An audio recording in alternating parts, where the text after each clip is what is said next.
পুরানা বাঘ আসিল এখন না তারা এই বাঘর পিঞ্জিরা বাঘ যখন ছোটো করে নিয়েছে করিয়া এটা বাঘটা নিয়ে চিড়িয়াখানায় রাখি দিচ্ছে।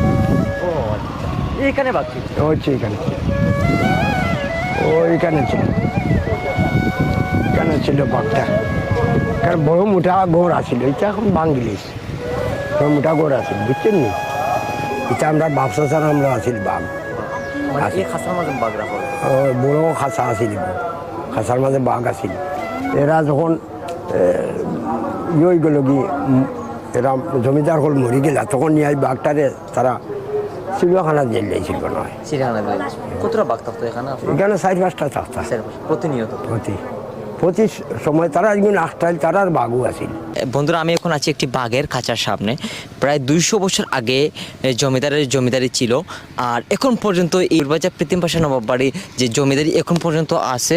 আর এটারই একটা পরিচয়, এই যে এখানে জ্যান্ত বাঘ রাখা হতো, জ্যান্ত বাঘ। আর এই এখন কিন্তু বাঘ নাই, এটি একটি মানে স্মৃতির বিজড়িত একটি মানে গড় রাখা হয়েছে।